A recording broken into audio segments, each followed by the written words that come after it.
In our interpretation on Earth, it is, again, the five elements that correspond with the five properties, which is the tetrahedron is fire, the hexahedron is earth, the octahedron is air, the dodecahedron as the ether, and the icosahedron is water.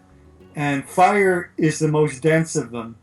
It contracts in on itself. That's why it has such an energy to it. Because it's so in on itself. It is so dense in on itself with such energy. And the earth, that is what the tetrahedron, the fire, is what contracts individual life. The spark of life is from that. Individual life. Individual organic life is particular sparky, has a particular sizzle to it. And the earth aspect of it is the cube. The hexahedron, which is the cube, which is the six-sided squares, the six squares that go up, down, left, right, forward, back. And that is the matrix. That is the system that has us evolve cognizance because of it being those six directions made clear, distinct from each other, as being a system to have judgment with other fired tetrahedron individual beings, exchanging and interchanging experience by interaction within that cube of judgment. So to develop cognizance. And the higher three, the octahedron, or the more complex three, the octahedron, the dodecahedron, and the icosahedron, are the influences of air, ether, and water on that system of individuality within an environment. So what happens with those other three is that their properties have influence on that system of individuality within an environment, and people incorporate them in their cognizance through the experience on Earth to get to that spherical perception. They're expansive. The other three are expansive on the contracted other two. So in a real practical sense, an exchange between two people, two fiery tetrahedrons, contracted experiences, having an argument or having making love or whatever, how is that affecting the universe, the universal consciousness? How is that represented in this exchange? Through all of the experiences, we're learning the spherical one, to put it simply. We are getting outside of our own point of reference and exchanging with other points of reference.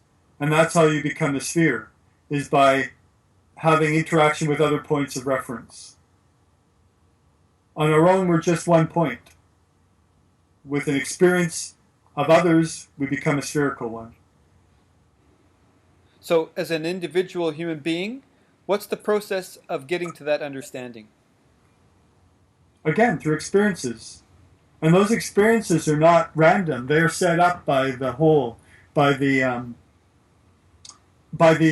intelligence of the sphere, of the torus, the intelligence of it. The outer sphere has an intelligence.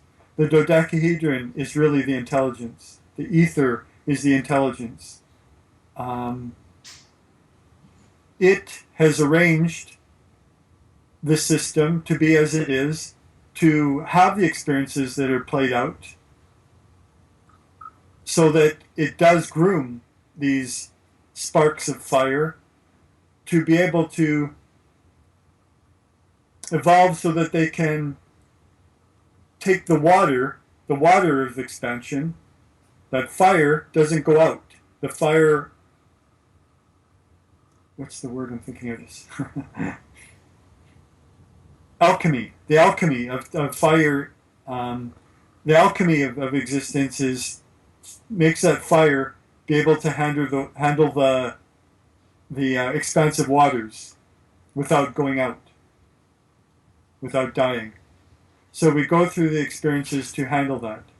Because from fire to air to earth to ether to water is the development of that sphere And that outer sphere is the ether-water harmonic, that is the expansive one, the expansive intelligence, that the fire of individuality must learn and incorporate to retain itself, to retain its spark of existence. So it has to retain itself within a community of such perception, such awareness. Yes, a person alone cannot do this. It takes a community of interaction to reach the sphere. It's why everything is a sphere here. Earth is a sphere. The sun is a sphere. They are properties of that whole. We as a point have to incorporate to align with the torus sphere. What do you mean by incorporate? The intelligences of the earth, of the sun, of a spherical body. They have intelligence, and their intelligence is wide in scope because they're spherical. So how do you integrate the intelligence of the earth and the intelligence of the sun? By a body of people aligning so that they can do so. So that there's enough points of reference to make a sphere, to handle it, to handle the sun. Basically, it's the earth growing a spherical intelligence on it to be able to put up with this sun sphere, with the energy of the sun sphere without frying. And what does the sun represent then? What is the sun? The sun is the torus sphere contracted down to the earth experience. It is like the gateway to the torus, to the whole. The whole idea of flying to the sun without burning a wing is that. To overcome our density and expand out from our being just a point of reference to being a spherical one. And it's only possible as a collaboration. Yes. Yeah. And does that relate to geometry as well, that collaboration? Yes, that's the spherical body I'm speaking of. There's a point and there's a sphere. And that sphere is a bunch of points, is a body of points. And how many points? Well, for Earth to transform into the torus sphere, it, from my understanding, is 144,000 points of reference. Why 144,000? The octahedron and the icosahedron, or I should say the octahedron, the dodecahedron, and the icosahedron are in number of points that make them up 144. And all of them is 180. The tetrahedron, the hexahedron, and the other three together are 180. It is 144 that are the expansive three that must be aligned with to have the cognizance of Earth integrate with it. So 1,000 times each point. 1,000 of each point. Why would you say why 1,000? Why not 144? I cannot tell you. All I know is that it's that much. It's that many, 1,000 of each point. That I haven't understood. Why it's 1,000 of each point. So 144,000 people have to be consciously at a certain state of awareness. Of alignment with each other, really, is what it's about. A community. And that will alter Earth's consciousness, or just those 144,000? That will erase Earth's consciousness. That will take away the Earth. That will make the Earth disappear. Well, what is the Earth then?